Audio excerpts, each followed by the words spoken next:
Hey everyone, and welcome to another episode of Risky Business. My name's Patrick Gray, and for those of you joining us on YouTube, as you can see, sitting next to me is Mr. Adam Boileau, who is visiting the beautiful Northern Rivers from New Zealand to record this week's show. We're doing a bit of work, hanging out, you know, having some good times, and we've got a great show for you as always. This week's show is brought to you by Push Security. They make a really interesting sort of browser plugin based identity security product, and they've found some wacky stuff in their customer environments. So we're going to be talking to Mr. Luke Jennings from Push a little bit later about that. And what we're really talking about is cross-IDP impersonation, where someone takes their corporate email account, registers a, say, Google account with that email address, and because these things aren't domain validated these days, they can start logging into SaaS apps as if they're that corporate user. And this is something they've seen people doing non-maliciously in the wild. Pretty freaky deaky. We're going to talk about that later. But Adam, let's get into the news. Although, first up, let's get into some corrections. Last week, I said that the TikTok app was still available in the Apple and Android store. It turned out that was wrong. So I think it was Akamai and Oracle was still keeping TikTok ticking over. But I didn't actually mean for that pun to land. They were keeping it ticking over, but they were yanked from the store. And I think I got a bit confused because I was talking to someone in the US, and at that stage, very early on, the apps hadn't disappeared just yet. So that's something I wanted to correct. Also got some really interesting feedback from a listener who works in industrial control system security in the United States, who pointed out that if things were to escalate in the cyber domain between the United States and China, which is something we spoke about last week, that could get pretty messy pretty quick. The general gist of what this listener said to me is, we're not ready for that. So, just a couple of interesting follow-ups from last week. But let's start off. Another week, another disaster with an edge device. This time it's SonicWall. There is a CVSS 9.8, which is, usually you just ask a box to give you a shell when it's that serious, and it does. Yeah, so a CVSS 9.8 under active exploitation, hitting a whole bunch of different versions of SonicWall devices. And to me, this one smells like a Chinese APT crew going and building a network of orbs, right? Like that's just what this one feels like. Yeah, I mean, because why wouldn't you? If you've got code exec in a whole bunch of edge devices, what more could you possibly want? I think this was a deserialization flaw in the management interface, so like the port 8443, I think it is in SonicWall's case. If you have that on the internet, this is straight up unorth code execution, which not really what you want in a security appliance. And we have seen SonicWall bugs abused by ransomware crews in the past, but everybody's going to be all in all of the SonicWalls doing whatever they fancy, be it orb, be it ransomware. Now, over a brandy the other night, we actually talked about this one because sadly we still talk about this stuff just when we're hanging out. But you gave me some interesting history on deserialization attacks, where really this sort of thing shouldn't work these days, like to the point where it gets. I mean, we don't precisely know the mechanic. Like, there's no POC for this, right? I haven't seen one, and I don't know what tech stack the SonicWall web admin interfaces, because like Java and .NET are the common ones for deserialization, but PHP, Python all have similar things. We don't know what. I haven't looked at the gubbins of a SonicWall in a while. But the point is, like, even like contemporary deserialization attacks, they don't allow you just to fire off something that gets you insta-shell, right? So there's something funny going on here, probably like, feels like old Java maybe, something like that. Whatever it is, it's likely to be old rubbish, because the gadgets that you use to trigger deserialization and to make it do, attacker-controlled things, those are usually in common libraries, in the standard library or in common libraries, and they get kind of patched out relatively quick once they get used. Now, SonicWall's interfaces could well be very, very old, and they may be vulnerable to ancient old stuff, but deserialization can be fiddly, but once you've found a gadget that works for the particular thing you're hitting, then it's CVSS 9.8, good times. Yeah, I guess my point was more that, like, this... you shouldn't have a CVSS 9.8 deserialization bug in 2025. The people who maintain the tech stacks that are targeted with deserialization attacks like they have made it harder. It shouldn't be this easy, I guess is my point.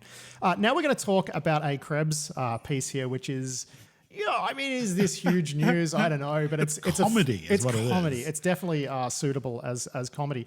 So Mastercard, when they delegated their domain name servers in their domain registration or whatever, there's like 7 name servers there, and they're Akamai customers. So you've got like a1-29.akam.net, so on and so forth, and one of them is a22-65.akam.net.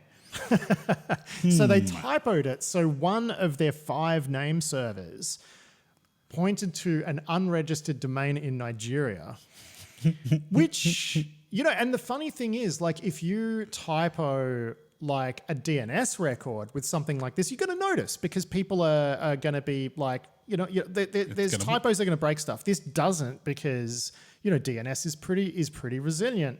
So someone found this, registered the domain, and holy moly, did they see a whole bunch of traffic, basically. $300 to hijack Mastercard's DNS, which is that's some value for money right there. So good job to whoever did that. They got shafted on the bug bounty here too. They didn't even submit it through BugCrowd, but because they were registered with BugCrowd started sending them emails saying that they should take it down to be professional or whatever, and they weren't following good disclosure practices. Like, this is kind of the ugly side of corp bug bounties, where it's about kind of hushing things up, right? That's just that's no bueno. But also Mastercard said that this wasn't a risk to their systems, which I don't know what they're smoking, to be honest. Yeah, because why don't you walk us through some of the things you can do once you're able to answer these sort of queries, because it's a lot. Yeah, everything is glued out of DNS these days, and in particular TLS certificates is the main one, but getting into a position where you can intercept email, forward responses to DNS requests, and because they've got a bunch of name servers, you're kind of into slightly probabilistic attacks where some percentage of name server requests might end up going through the path that you control, but for something like Mastercard, that's going to be a lot. And you've got some good options, and things like certificate transparency help us to detect when things like misconfigured DNS are used to then carry out certificate registration and so on. But you've just got a whole bunch of great options, and like if they're Windows on the inside, you've got options for attacking internal domain infrastructure using internet domain names. So there's just a whole heap of stuff, and I think it's they're kind of playing down the potential here because it suits them. You could even theoretically do like a web proxy auto discovery, like wpad.mastercard.com, and Robert's your mother's brother. Yes, you've certainly got great options, and in the past, in my pen testing life, we did register domain names that were glued to people's Windows infrastructure and then lead onwards to, in some cases, victory, and in some cases, accidental denial of service, which is not great. So bad times either way. I remember once having a coffee, this is quite a long time ago, with a mate of ours who, his first week on a new gig, got sent into a bank, and he just did a port scan of that floor. But he took out some D-Link that they were using, and all of a sudden everyone's running around with their hair on fire. It wasn't a good first day. We've all been there and done that. I know I have. But it was a fairly gentle scan, and what were they doing using that? But it's it's still your problem if you're the one who takes it down. Oh boy, is it ever.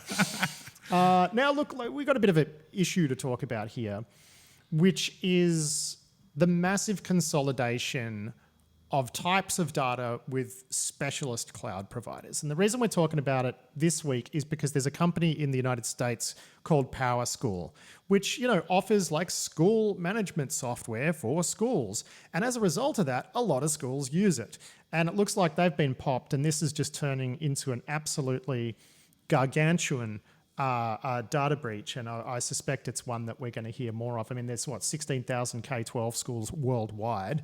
Unsure if it's used here. But this got me thinking about a recent conversation I had with a friend whose partner is a therapist. And they use like a clinical management software that now the therapists leave their laptop open and the sessions are transcribed by AI. This is obviously very useful, right? So my friend asked me, he said, when my partner started talking to me about this, I just started feeling really uneasy, and I wanted to get your feeling on it as to whether or not I was being reasonable or whether or not I'm just being paranoid and silly. And I'm like, I thought about it and I'm like, look, the AI part of this isn't the problem. The problem is a centralized repository of patient notes where, as he told me, sometimes people are talking about things like, childhood sex abuse and things like these. And the idea that that's all going onto some disk somewhere. And then, so I actually looked at the provider. I won't name them, but I went and looked at their website, and their security statements are things like, we use military grade encryption and just the sort of stuff that like red flag, red flag, red flag. So, and then when I saw this PowerSchool thing, I just thought, this is going to be a problem, right? Where you've got all of these, industries, disciplines, whatever. You've got all these specialist cloud services, and it's just they're just such attractive targets. I just think we're going to see more and more. Yeah, I think you're absolutely right, because these cloud services usually are disrupting some incumbent or some like on-premise thing, right? And so being nimble and fast and cheap and attractive, easy to use, those are the priorities for them, not robust security or robust encryption or military-grade encryption. Perhaps they've got time for that. This reminded me, that we were talking the other night about Vestamo, the Finnish psychotherapy chain, where they had bootstrap startup, minimum viable producted management system for therapy clinics in Finland, and they ended up getting all of their patient notes stored because they put it in a MySQL database with no creds on the internet. Yeah, but now where the AI becomes relevant is it's just going to exponentially increase the, how comprehensive patient notes are. There's going to be transcripts and everything. And because it's an integrated system where you're managing your patient records, billing, all of that, there's no real way that you can use like pseudonyms for your patients or anything like that. And you just sort of get the impression like, I don't think they've thought of that. No, I doubt, because everyone's so busy innovating and not really thinking about the long-term risks of holding data full stop, let alone really sensitive data. And something like school systems where your user constituency is, sensitive, I guess, or is, It's kids. vulnerable. Exactly, and there's something right? like 60 million people in this data set, their first, middle, last name, date of birth, gender, health card numbers, grade school and grade level and school information, all sorts of stuff, medical information like allergies, conditions. And disciplinary notes, like the headmaster gives you a telling off for doing something bad, and that's going to be in there, and then data leaked, and next minute, some insurance company will be denying you coverage because, in the 6th grade, you were a bad kid. Yeah. Ain't it great? Ain't it great? So look, I just think, whether you're a dentist, whether or not you're a psychologist, like it doesn't, like everybody's using specialist stuff. We're actually developing some tools at the moment, talking about it, developing some tools that are going to be actually quite useful for newsrooms. And then, hey, that's maybe something that we'll license to other newsrooms to use as like an information management tool. And look, in that case, we're dealing with public information. So it's not really that sensitive if something happens to it. Ironically enough, less likely to happen to something built by you because you're a security person. But I guess the point is, everything's specialized these days. Like we're moving away from spreadsheets running the world. I think we've still got 20 years of that, but eventually everything's going to be specialized, and you just, I mean, it used to be MS Access rules the world, so I'm kind of glad that era is something starting to wane. So I'm sure that some of these psych practices who keep their own notes and use their own tech are more vulnerable than these cloud providers. But the thing is, one of them gets done, okay, it impacts a small number of people. Yes. One of these big places where all of this data pulls together, it's no bueno. Okay, so let's talk about DeepSeek. We're going to preface this by saying we're not AI experts. We are two dudes on a podcast who are saying we're not AI experts, which is incredibly rare.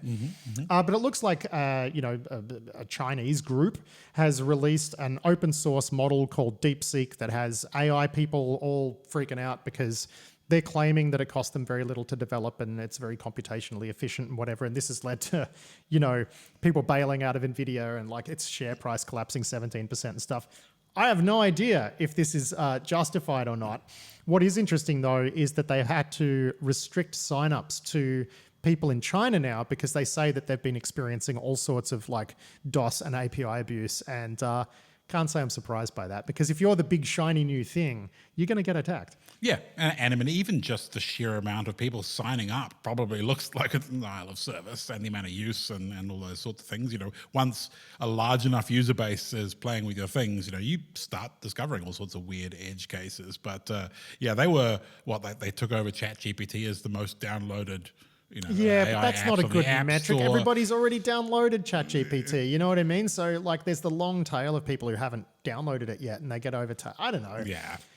There's so much hype around this stuff, and it's, and the idea that, I think Nvidia lost something like $600 billion of value, and it's like, I got no idea if that's justified or not. I don't really understand how this is a breakthrough, or, whether or not it's a big deal, but people are treating it as a big deal, and, I guess that's all you can do. Okay, so now we're going to talk about this story from Darina Antenyuk over at The Record. And apparently, this is a story that kind of makes the allegation that there's a crew out there false flagging and pretending to be Gamma Red, and they've been given the name Gamma Copy. So the idea is they're using enough TTPs from Gamma Red that people are saying, oh, they're false flagging. We had a disagreement about this because you think this is pretty thin, but I don't know. I feel like it's specific enough that I can understand why at first pass, if you're a threat intel person, you're going to cluster this together. So I can understand why they would have clustered it together, but then had to disambiguate later. So it's stuff like using self-opening 7-zip files, and I think there's similarity in the payloads. And there's just a few little things here where you're like, Yeah, there were some obfuscation techniques that were quite similar. One of the other data points was that they were using Ultra VNC as a kind of thing that they would drop. 7-zip and Ultra VNC are not exactly unique things, but the victimology, I guess, was also interesting because Gamma Redon is generally attributed to the Russian FSB, and in this case, this group was going after Russian organizations, so Russian targets with Russian lures and that kind of thing. And to me, it felt less false flag and more like, why not just use Russian TTPs for the lulls? Yeah, why not do what they're doing that works? Yeah, it's A, it's easy. B, you're not burning any specialist knowledge. And C, it's just kind of like, especially if this is a Ukrainian group doing it, thumbing your nose at the Russian by using exactly their TTPs right back at them. That just feels like trolling more than it does, false flag. Yeah. So what's funny is there's threat intel people listening to this, and they're either nodding along, or they're raging. And we don't know because we're like AI, we are not threat intel specialists at all. So we are happy if you are happy, and we are sad if you are not. I think that's about all we can say.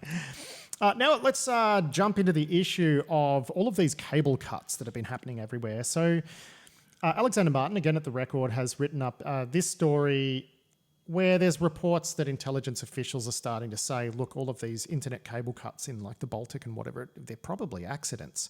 But other people don't know. For me, the discussion around this has really reminded me of the Havana syndrome stuff, where people thought, maybe their CIA folks were being irradiated by Russians and using microwaves or whatever, and there's people who don't believe in it and people who do. I think this is a similar sort of thing where we don't really know if there is a concerted campaign by, Russia working in concert with China to cut undersea cables. But nonetheless, and this is why we haven't talked about it up until now, because there's just not enough information. Nonetheless, I think it's time people maybe started thinking certain classes of companies need to start thinking about what their contingencies are when they start losing major cables. Now, the people who operate these cables, obviously they will have thought of this already. But I'm thinking maybe some people downstream might actually have to think about what's the impact of a series of cable cuts to this provider or that provider, and what do we do? And it's probably something to work into your DR scenarios, sadly. Yeah, and it's quite difficult to plan around because you kind of need some deep understanding of what your upstream providers have in terms of their international transit, subsea cables, how they work.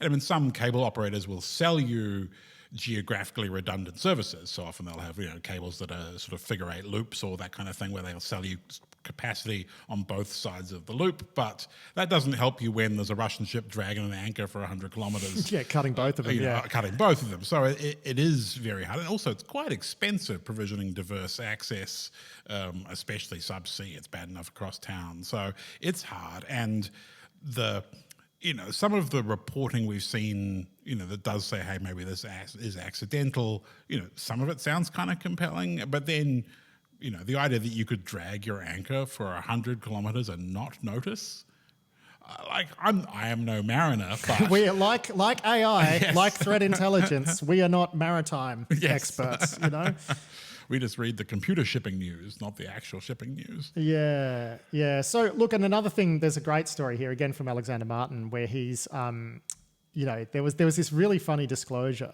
from the British Defence Secretary John Healey, who said that he'd authorised British submarines to surface near suspect Russian vessels just to let them know they were being watched. And I just got an image of that in my head of like, blub, blub, blub, blub, blub.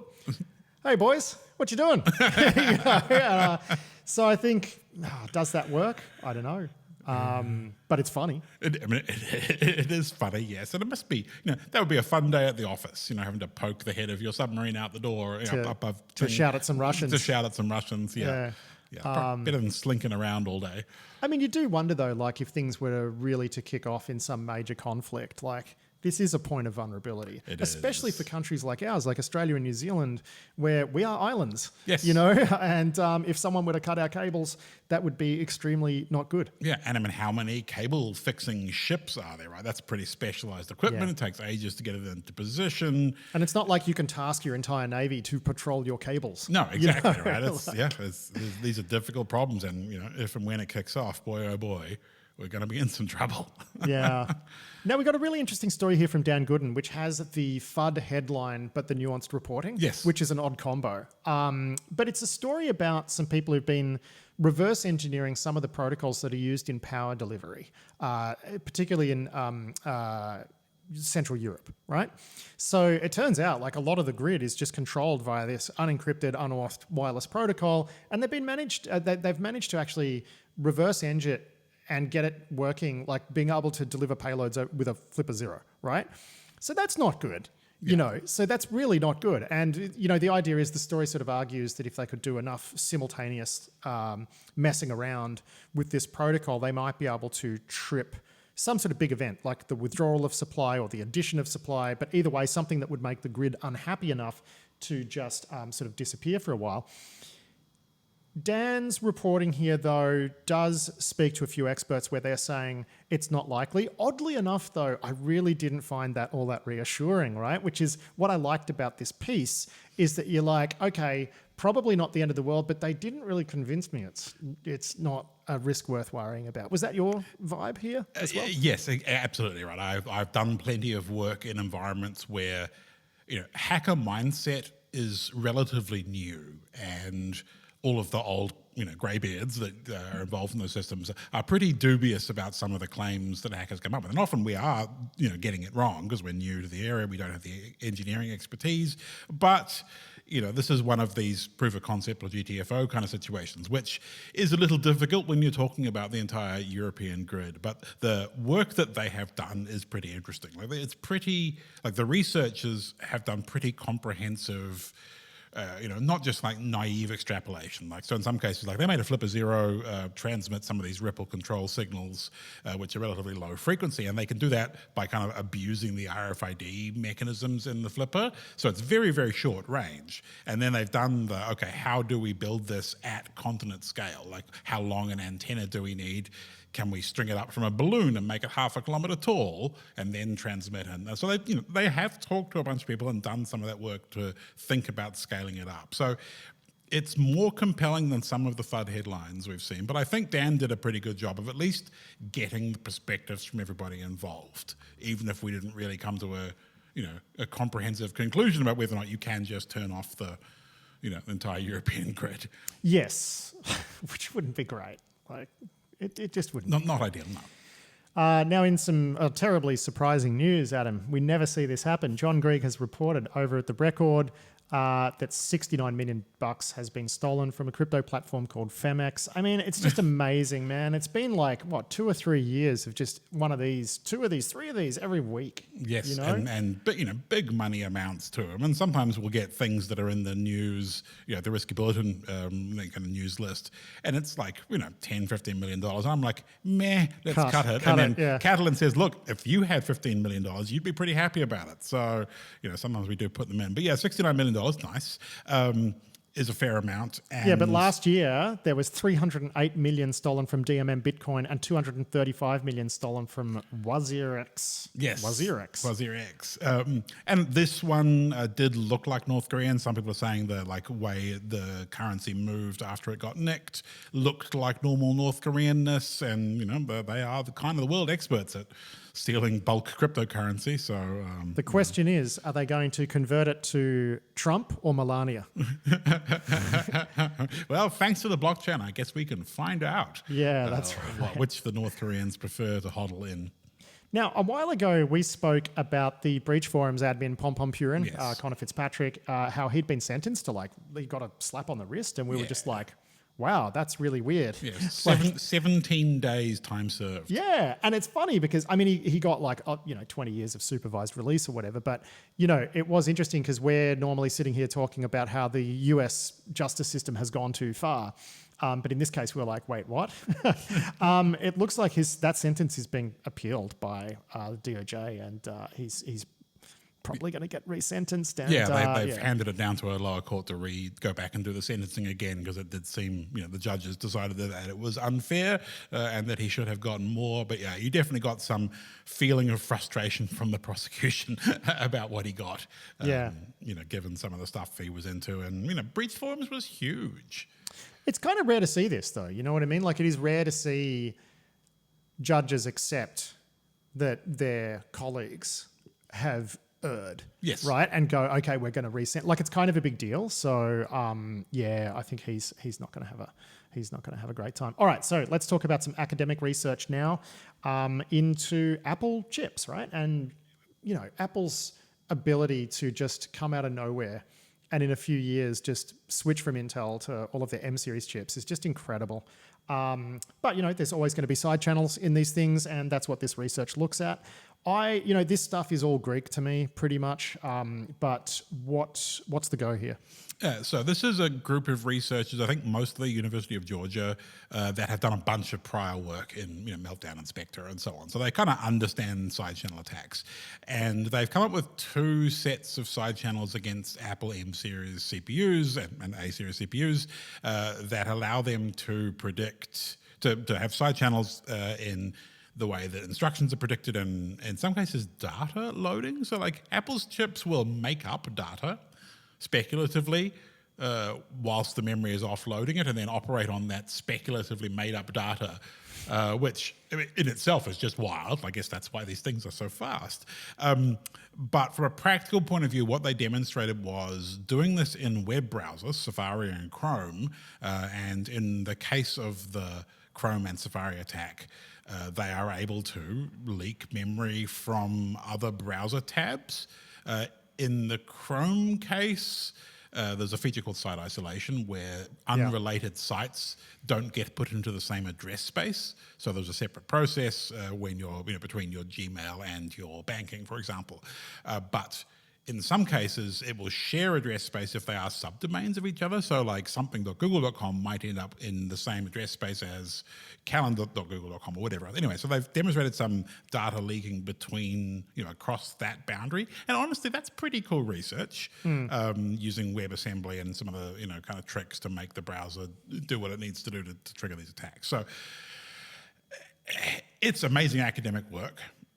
But on the other hand, I don't know that I'm super worried about it, because... But with all of this stuff and more of these sort of fiddly attacks, it's been 11 and a half years since Edward Snowden walked out of NSA with all of this good stuff, right? And I wonder if we'll see another Snowden one day. And then we're going to find out, oh my God, people have been using this. You know what I mean? Yeah, maybe. You just never know. But yeah, you read this and you think, well, if you're just trying to get on target, like this ain't how you're doing it. It seems pretty unlikely, and I would be really interested to hear from pen testers who've actually used speculative execution bugs, other than like local privesks, maybe. Like that's one case where we have seen them being used, but like in terms of practical things you can do in the wild, like it's not the bug you're going to be reaching for. In this case, it is. Did anyone wind up using Rowhammer, for example? Right. I mean. Because I know there were viable exploits out there, but you never hear of them being used in the wild. Yeah. And I wonder if that's a next Snowden thing where we find out, or if it's just that it's so easy to detect by like EDR or whatever that it just no one bothers. You've got other options, I don't recall having used, in my pen testing career, having used any, maybe Rowhammer we did, like some of the, what was the Heartbleed was one of the ones that leaked memory in that wasn't really a side channel, that was it was a memory disclosure. Through like reuse of a buffer off the end of a buffer or something like that. I don't know of anyone using them practically, but maybe that's just my bias. Maybe I like trad Unix shells and not super obscure. He's a meat and potatoes hacker. Yes, exactly. Yes. All right, and look, staying with Apple, and there's a bug in their core media stuff, which is used by all of their operating systems and whatever.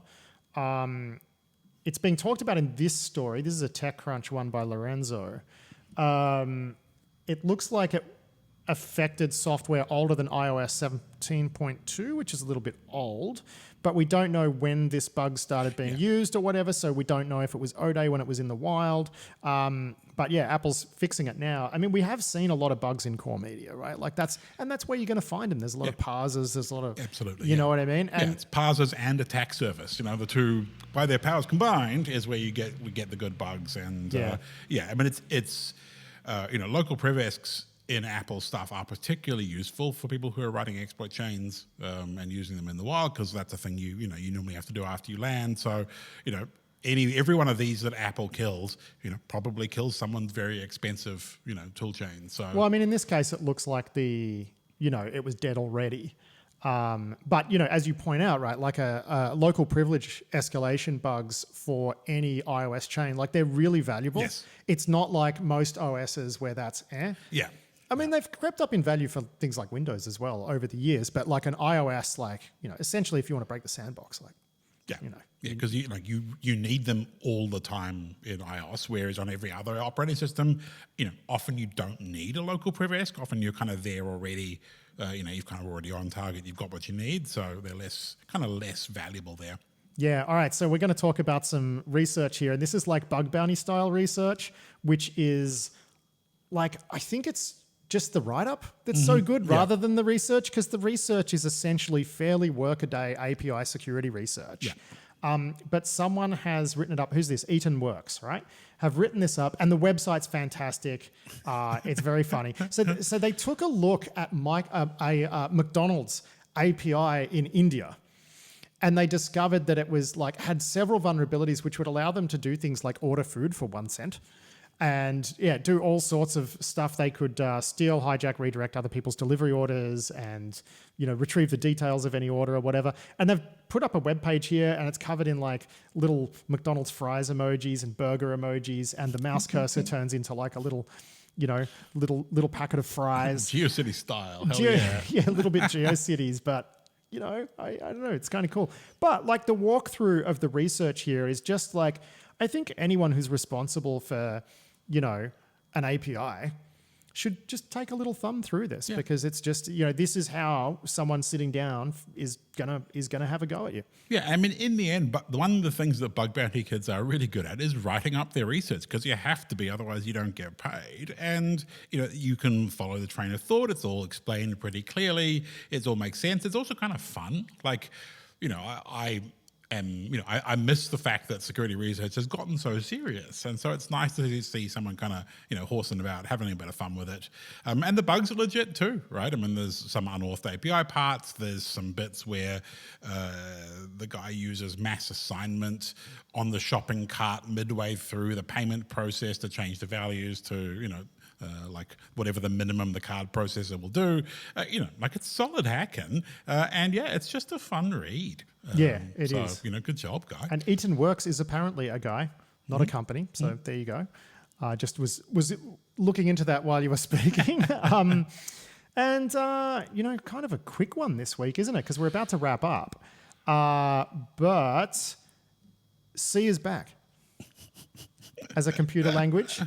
The White House has deleted its memo on using memory-safe languages because we don't want any of that woke Rust stuff in our code. Adam, it's back to C. You know, Trump comes back in, you're allowed to use C again. Yeah, Golang's for communists and hippies. That's right. You who are trying to destroy America. Exactly, yes. Now, honest to God, just like Brian Kernighan intended it, we should all be writing C for everywhere. But there's a whole bunch of web properties that have been changing during the transition in the government, and we've seen executive orders go missing. We've seen all sorts of other kind of guidance about stuff go away. But it's just what a mess. But hey, if C comes back, I'm not mad about that. I like C. You should be mad about that. Oh, man.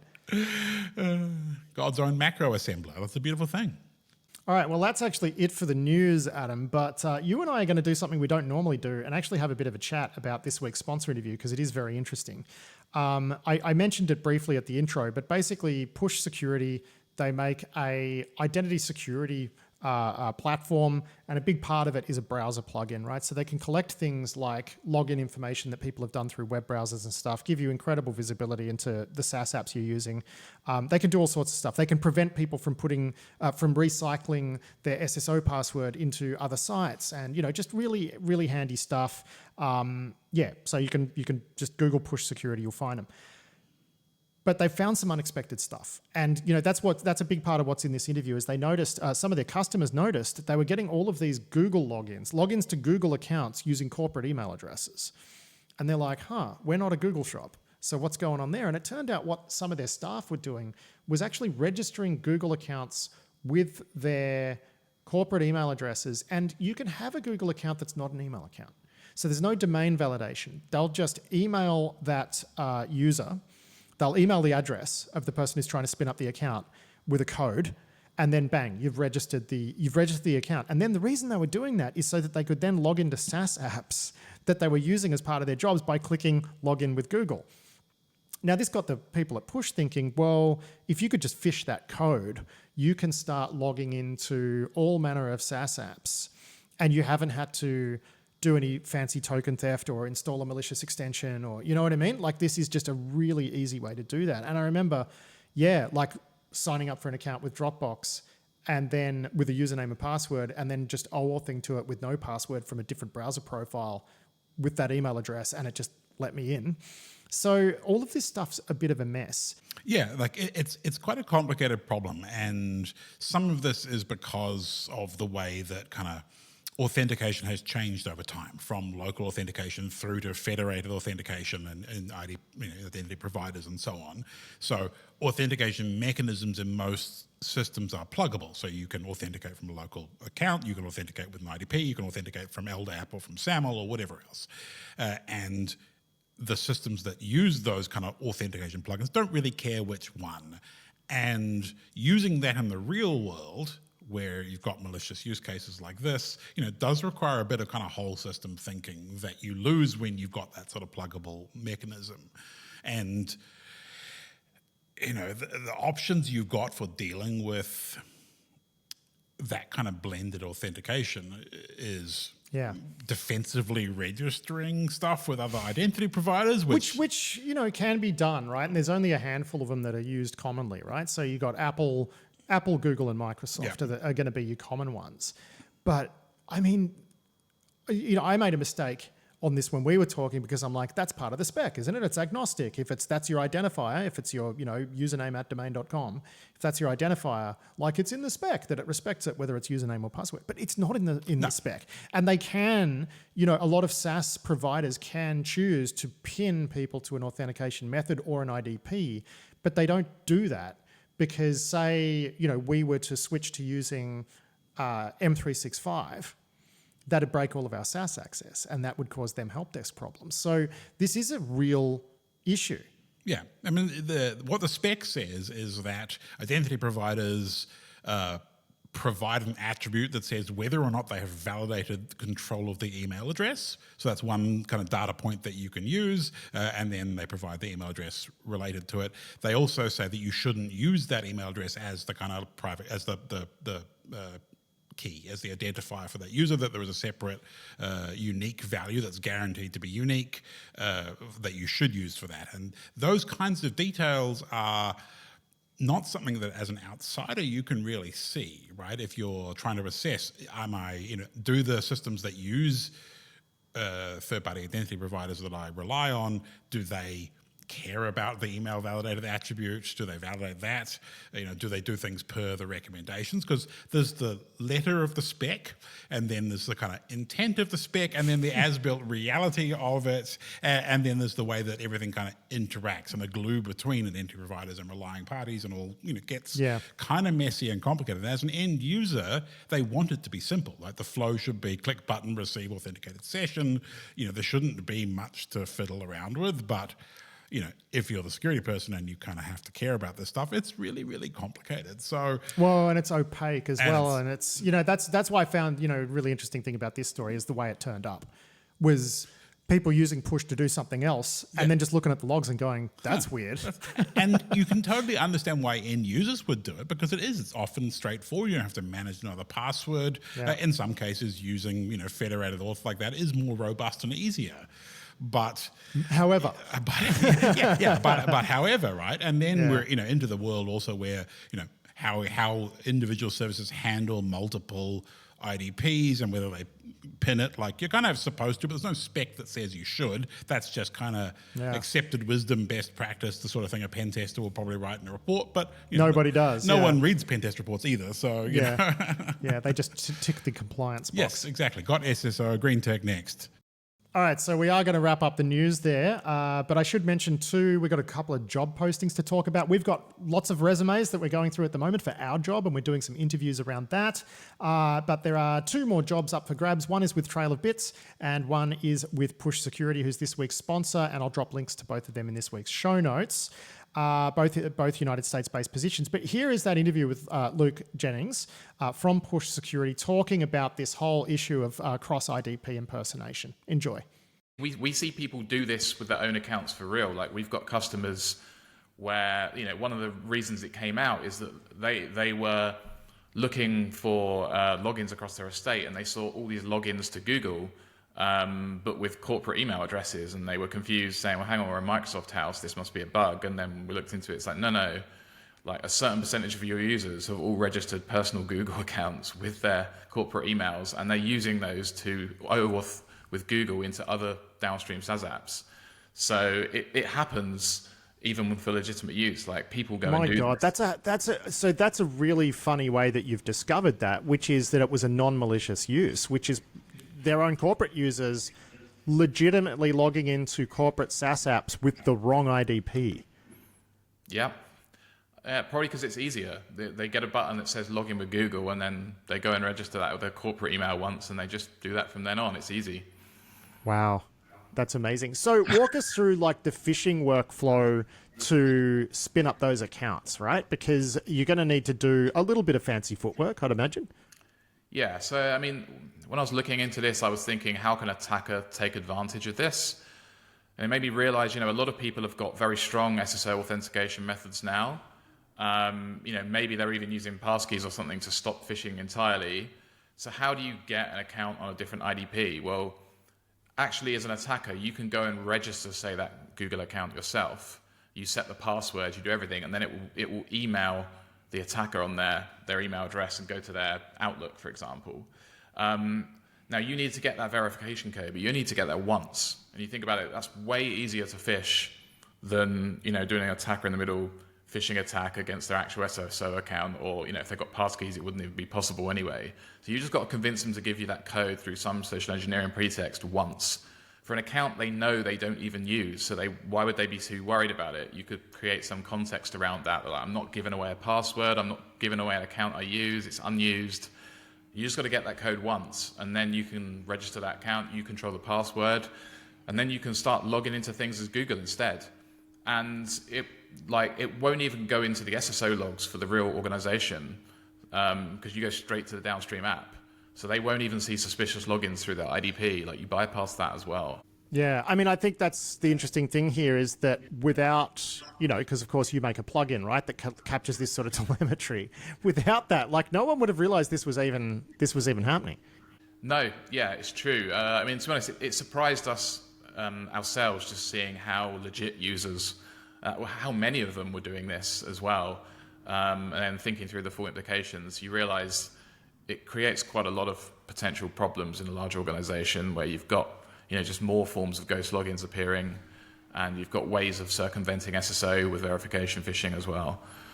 Okay, so all of this begs the question, what do you do to prevent this happening to your org? You sent over some notes, obviously, before we started having this conversation, and one thing you can do is, like, register tenants with, like, Microsoft. Can you do that with Apple? Yeah, so you can register your domain and verify it with other providers. So even if you don't make use of them, you can kind of claim it. And for like Apple, yeah, I mean, Microsoft, you could spin up like a workspace domain, right? And just have like one user or whatever. Yeah.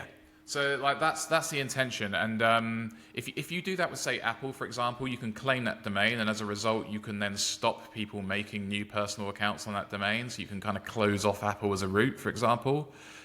The difficulty is with Google, it's a little different.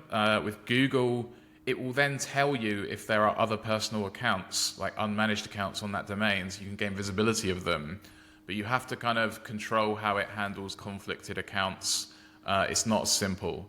But effectively, that's one way of doing it. You go and claim your domain on the other identity providers, even if you're not actively using them.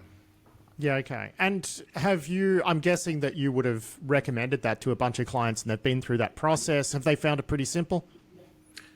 Yeah, with the exception of Google, as we said, yeah. Yeah, but Google's slightly more annoying, but certainly with Apple, it's very easily, and we've done it ourselves, for our own accounts too.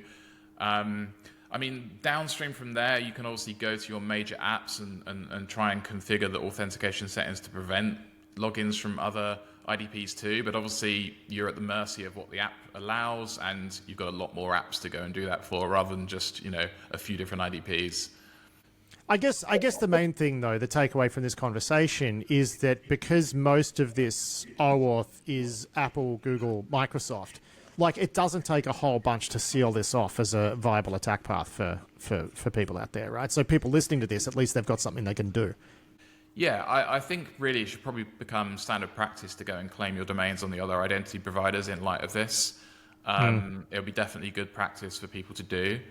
And actually, like, if you just want to test what your level of vulnerability is in your own organization, you can do it pretty simply without even being an admin too. I mean, you can just try and register your own account with other identity providers and see if you can log into any of your apps yourself.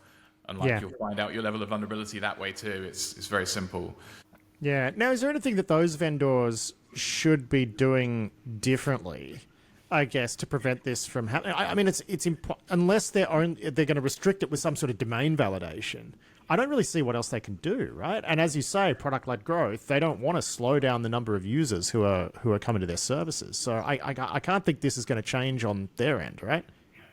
I don't know what else they can really do other than look for the account creation as looking as suspicious for other reasons, but then they've got to go and contact the owner of the domain. It's going to be some sort of manual process. It's kind of hard for them to do.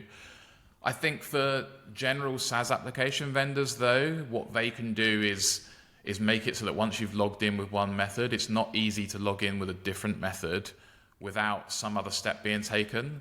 And that really does just depend on the application. Some of them do that quite well. If you log in with Google, then you can't just go and log straight in with Microsoft. But others just let you use whatever method you like unless you go and explicitly disable those things.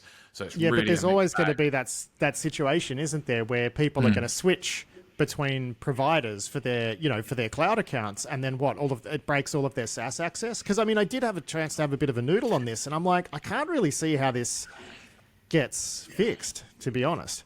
I actually, to test this on a related story, on a related story a while back, I think I made a Dropbox account with a username and password, and then from one Chrome profile, then went to my corp Google profile and just OAuth into it without the password, and yeah, let me in, no problem.